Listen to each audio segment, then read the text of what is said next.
Hey guys, what's going on? It's Filmington. In today's video, we're going to talk about the WAR calculation and two secrets that you might not know about WAR for baseball. So, first of all, if you didn't already know, WAR stands for wins above replacement, and it is an indicator of a player's overall contributions, total contributions across, for position player, it's going to be across batting runs, base running runs, fielding runs, and it is ballpark adjusted, it's league adjusted, and it is position adjusted.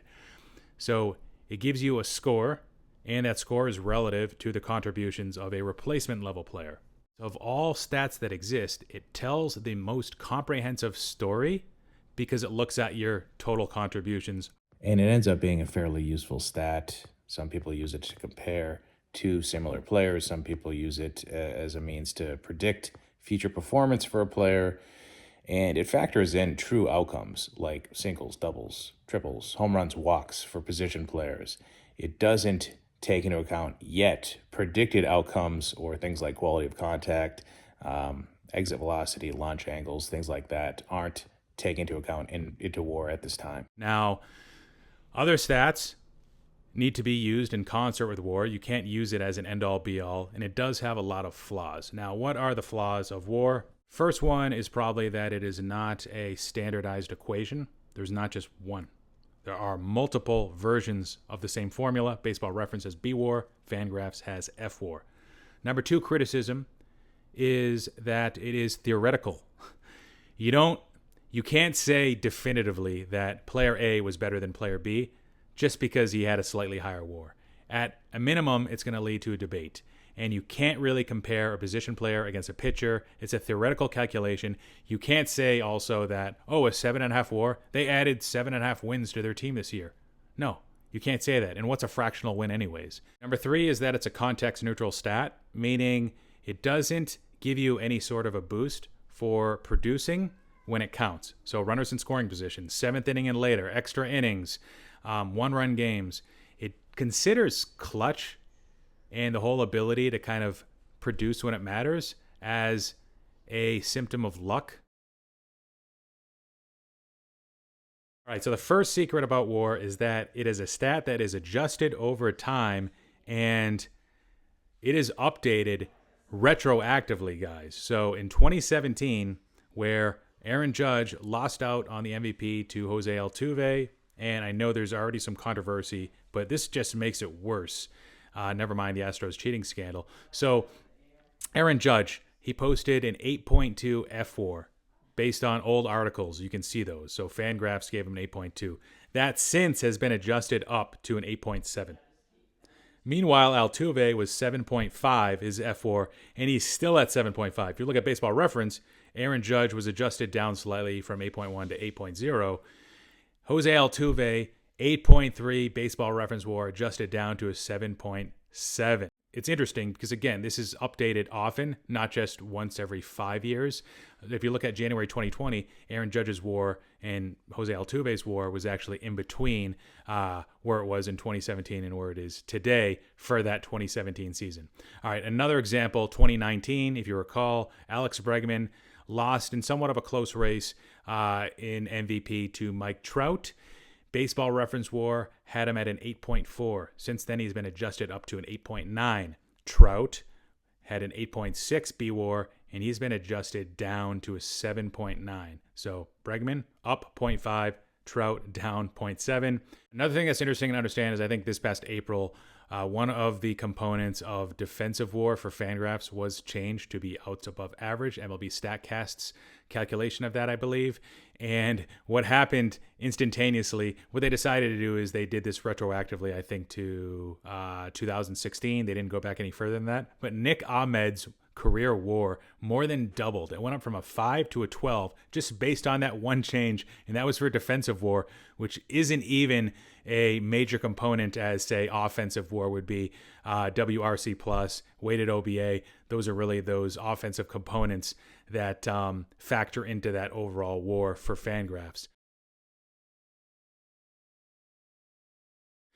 All right, secret number two is the power of the positional adjustment. Now, I mentioned at the outset that WAR was a position adjusted stat. A lot of you probably already know this, But what's interesting is how much being a certain position or playing a certain position for most of the time really helps you versus being like a left fielder, a first baseman, or even worse, a DH. So if you look at this, being a shortstop is a plus 7.5. A catcher is a plus 12.5. This is all based on Fangraphs. This is not WAR, but this is runs. And you can take these adjustments and divide them by 10 and get a estimate or approximation of what that would mean from a wins perspective. So, but the difference between a catcher and a DH would be close to 3 wins because it's just about 30 runs between those two adjustments. So why am I bringing this up? Well, shortstops have an above average adjustment, a plus 7.5, which equals about 0.75 wins throughout the course of a season. And if you look at somebody like Wander Franco, who put up a 2.3 F4 in 83 games in 2022, so a lot of people are thinking like, that's like a 4.5 WAR pace. That's pretty good. But look at the overall stats that he had, like some of the component stats. 277 average, 328 on base, 417 slug. 8 steals, 116 weighted RC plus, which means that he was only 16% better than the average offensive player. You're looking at his offensive contributions there, not including stolen bases. He had a 0.9 defensive WAR, which is decent, but that's a position adjusted stat. And that 0.9 actually helped his WAR be better than it would have been if it wasn't for him being a shortstop. Now, a better example of this is actually Bobby Witt Jr. So somebody in my comments many videos back said, well, his offense was actually pretty good because his WAR, like he was trying to justify his offense because his WAR was a 2.3. And knowing that he was the worst shortstop in the game measured by a bunch of metrics that qualified the minimum number of innings, his offense must have been good in order to get him a 2.3 F4. No, his offense was actually a 99 WRC plus. That is 1% below average. So not only was he a below average offensive player, but he was the worst defensive player, negative 4.3 defensive WAR, outs above average, 1 percentile, literally worst of all 21 qualified shortstops in the MLB. But he did have 30 steals, I think an 81% success rate. So those base running runs and that shortstop positional WAR adjustment, the only things that kept his WAR above a 2 for the season. So the shortstop gives him a great foundation, that position, but it also, once you really look into the numbers, you can see that he's very flawed.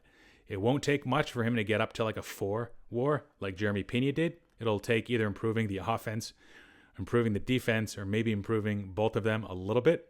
But it just kind of shows like, what if he were to move in time to left field, which is something that Ian Desmond did, which is something that it looks like Fernando Tatis is going to do. So leading into Tatis, he's a guy that outs above average was about middle of the pack. I know a lot of people know him for his throwing errors that he had probably in his first few seasons, reckless plays. But the facts are that his outs above average and his defensive WAR in the past has been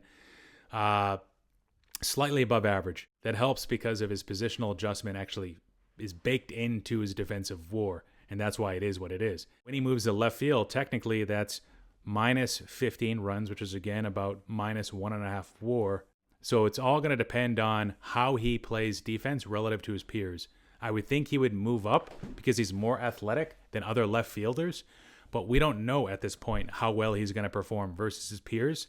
So he's at risk of his WAR dropping a little bit with that defensive position change. We're not going to know more until we actually see him play. Let's see if he actually plays left field. I mean, there's a chance that in time, Bogarts ends up playing left field instead of him. But it is certainly something to monitor because, again, of how valuable that shortstop position is to the WAR calculation for any player that plays shortstop. All right, guys, that's it. Hopefully you liked what you saw. Let me know if you have any questions down below or any comments or any other observations or secrets that you might be able to share. Take care, guys. Filmington out.